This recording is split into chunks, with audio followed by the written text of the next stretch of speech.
क्या प्रधानमंत्री नरेंद्र मोदी की मंत्री स्मृति ईरानी ने देश को गुमराह किया? क्या उन्होंने गलत बयानी की, या सरल शब्दों में कहा जाए, क्या उन्होंने झूठ बोला?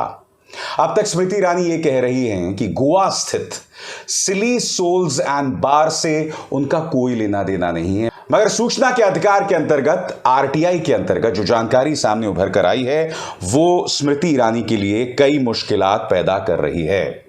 यह कहा गया है कि सिली सोल्स बार को जो फूड और अल्कोहल लाइसेंस दिया गया था वो दरअसल एक ऐसी कंपनी के नाम से है जिसमें स्मृति ईरानी के पति जुबिन ईरानी डायरेक्टर हैं।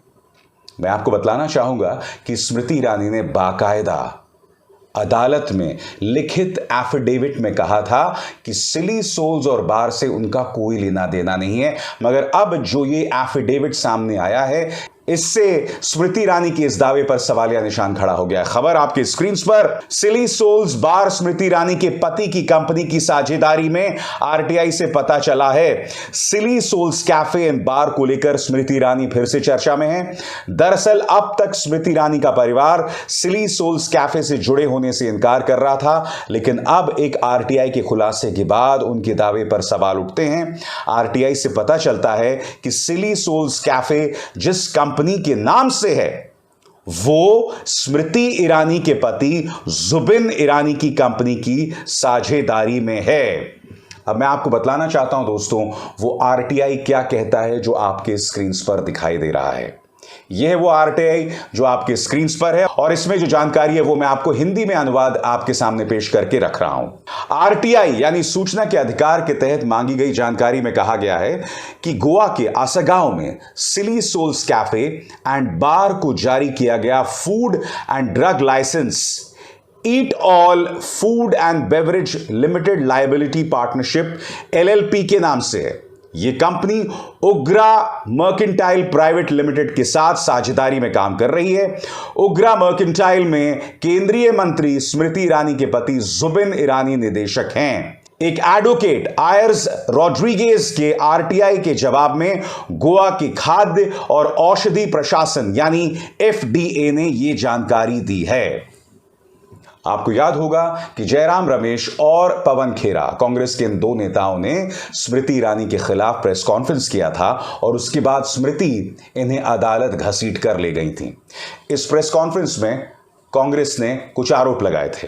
कांग्रेस नेताओं ने प्रेस कॉन्फ्रेंस करके आरोप लगाया था कि स्मृति ईरानी की बेटी गोवा में बार चलाती हैं और उसका लाइसेंस अवैध है। आरोप लगाया गया था कि जिस शख्स को यह लाइसेंस मिला था उसकी मौत हो चुकी थी। अब इसके बाद स्मृति ईरानी पूरे रौद्र रूप में सामने आती हैं। उनकी आंखों में आंसू होते हैं और वो ये कहती हैं कि मुझ पर यह आरोप इसलिए लगाया जा रहा है क्योंकि मैंने सोनिया गांधी और राहुल गांधी से सवाल करने की हिमाकत की। जबकि आपको याद होगा दोस्तों, एक फूड ब्लॉगर हैं, वो स्मृति ईरानी की बेटी का बाकायदा उसी सिली सोल्स बार में इंटरव्यू कर रहे थे।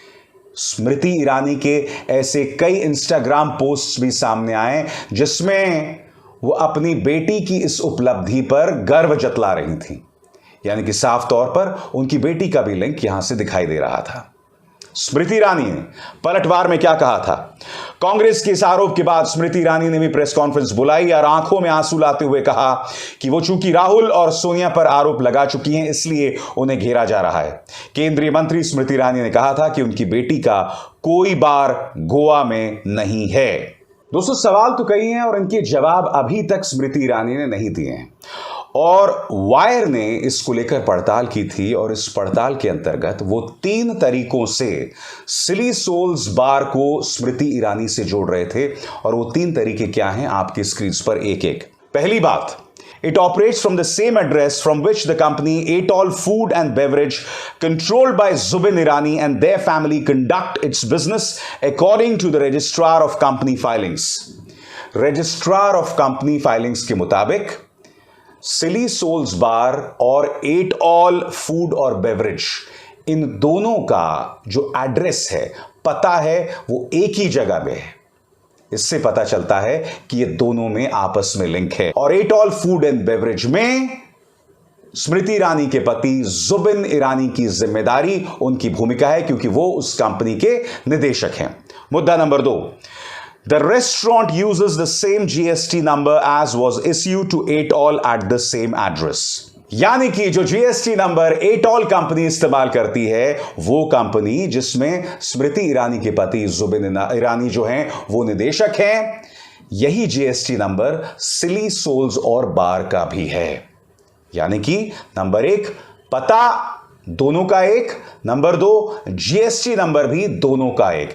ऐसे में स्मृति ईरानी इस बात को नजरअंदाज कैसे कर सकती हैं कि उनके परिवार का सीधा लिंक जो है वो सिली सोल्स बार से दिखाई दे रहा है। आगे तीसरी बात, balance sheet shows Zubin Irani's company Atol purchased food and alcohol and maintained an inventory of alcohol। Balance से पता चलता है और अकाउंट से पता चलता है कि स्मृति ईरानी के जो पति हैं उनकी कंपनी एटॉल ने ही खाना और पीना जो है वो खरीदा था बाकायदा। ये बैलेंस शीट के जरिए पता चल रहा है। इतने सारे दस्तावेज हैं, इतने सारे प्रमाण हैं। मैं ये उम्मीद करता हूं कि इन सवालों के जवाब स्मृति ईरानी देंगे और इस बात को लेकर जवाबदेही तय की जाएगी, पारदर्शिता तय की जाएगी। क्योंकि देखिए, इमोशनल बात कहना बहुत आसान है और इस देश की जनता के सामने आप थोड़ा सा इमोशनल अत्याचार कर दें, थोड़े से आंसू बहा दें तो देश की जनता बह जाती है। फिर देश की जनता जो है तथ्य नहीं देखती है, और ये तथ्य हैं आपके सामने जो कि इस आरटीआई से पता चल रहा है। और वो तथ्य ये है कि सिली सोल्स बार कैफे और स्मृति ईरानी के जो पति हैं जुबिन ईरानी की कंपनी एटॉल, इन दोनों में सीधा लिंक है, ये पता चल रहा है। और इस बात को खारिज नहीं कर सकती केंद्रीय मंत्री स्मृति ईरानी। अभिसार शर्मा को दीजिए इजाजत। नमस्कार।